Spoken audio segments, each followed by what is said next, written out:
La salle de conférence du refuge du pèlerin de Dassa-Zoumé a abrité la 5e édition des rencontres annuelles des enseignants de philosophie du Bénin pour la réanimation de la philosophie autour du thème, je cite, l'intelligence artificielle et la didactique de la philosophie, enjeux et perspectives, fin de citation. Du 7 au 9 août 2025, universitaires, inspecteurs, conseillers pédagogiques et enseignants en situation de classe ont réfléchi et échangé ensemble autour des questions pédagogiques liées à l'enseignement-apprentissage et évaluation de la philosophie dans le sens de l'amélioration de leur pratique de classe et d'une contribution efficace de leur discipline au développement harmonieux, quantitatif et qualitatif du Bénin.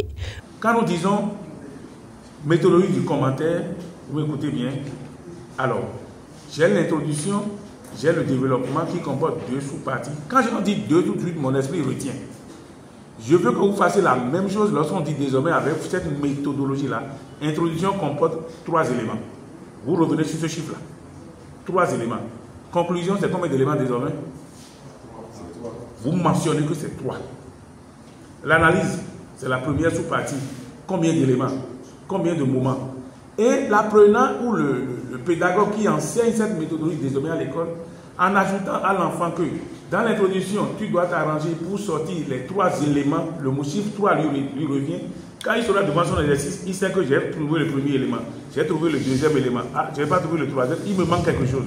Dans son mot de bienvenue à la centaine de participants, la présidente du groupe des professeurs de philosophie engagés du Bénin, en même temps chef groupe philosophie à la direction d'inspection pédagogique, d'innovation et de la qualité, Rukayatou Daouda, épouse Yessoufou, a rappelé l'esprit de cette initiative. Nous voulons profiter de cette occasion pour rappeler que G-Profil, c'est le groupe des professeurs de philosophie engagés du Bénin. Et par engagement, nous ne mettons pas une connotation politique, mais nous mettons plutôt une connotation pédagogique. Et nous sommes engagés pour faire de la philosophie une, comment on peut dire, passez-moi le mot, une stratégie, une pratique, une réflexion pratique pour pouvoir participer au développement de notre pays. Comme toutes les disciplines, en philosophie, il y a toujours quelques points d'ombre, quelques difficultés, quelques points de contradiction. Et cette rencontre nous permet à nous autres professeurs de philosophie d'harmoniser nos vues sur nos pratiques. Si nous sommes d'accord que la philosophie est beaucoup plus une théorie pratique qu'une pratique théorique.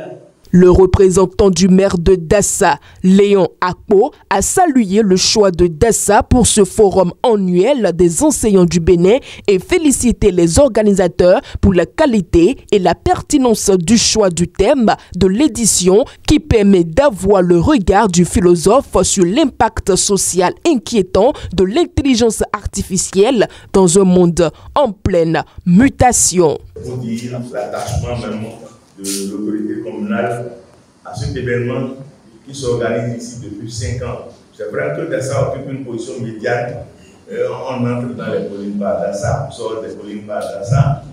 Et c'est la moitié pratiquement en termes de distance, mais on aurait pu choisir de faire ça ailleurs. Donc le maire, le docteur Oscar Dibende, m'a chargé de vous souhaiter la bienvenue.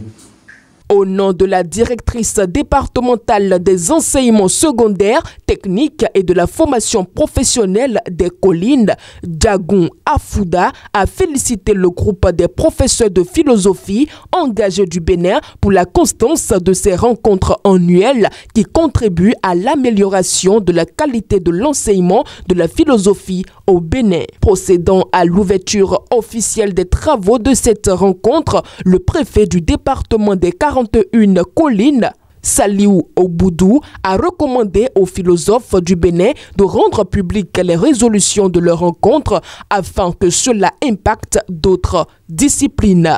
Je voudrais vous dire que ce groupe, ce creuset que vous avez formé, est si intéressant que vous devez tout faire pour vulgariser les résultats de vos travaux. Je voudrais que cela ne reste pas seulement entre les philosophes, mais que beaucoup d'autres acteurs s'en inspirent, que d'autres disciplines s'en inspirent, pour que nous puissions encore accueillir d'autres réseaux de disciplines, les mathématiciens, les physiciens, les enseignants de SVT et j'en passe. Cette année, les enseignants de philosophie du Bénin ont choisi non seulement de trouver un consensus sur des questions de méthodologie d'enseignement, apprentissage et évaluation de la philosophie, mais aussi et surtout de ressortir les implications de l'usage abondant aujourd'hui de l'intelligence artificielle sur l'avenir de leur discipline. C'est l'inspecteur des mathématiques, expert consultant en intelligence artificielle, Jules Clotaire Agbokou, qui a partagé ses réflexions avec les enseignants de philosophie sur les facilités qu'offrent aujourd'hui aux acteurs de l'éducation, notamment les apprenants, en lien avec les exigences et principes fondamentaux de l'exercice de la philosophie qui repose sur la réflexion libre, rationnelle, intentionnelle, mais aussi et surtout cohérente, rigoureuse et pertinente, qui laisse transparaître l'originalité et la personnalité de l'apprenant. En conclusion, le communicateur laisse retenir ceci. Si la philosophie ne peut éviter l'IA, elle doit l'interroger, l'encadrer, l'utiliser intelligemment et parfois lui résister. La finalité n'est pas de penser comme la machine, comme une machine, mais de penser malgré la machine. Avec elle, quand elle élève, contre elle, quand elle réduit. Je vous remercie. Travaux en atelier, grandes décisions en plénière, distinction d'éminentes personnalités, présentation du dernier catalogue d'animation pédagogique en ligne et animation artistique ont mis fin à cette 5e édition de Réa Philo 2025.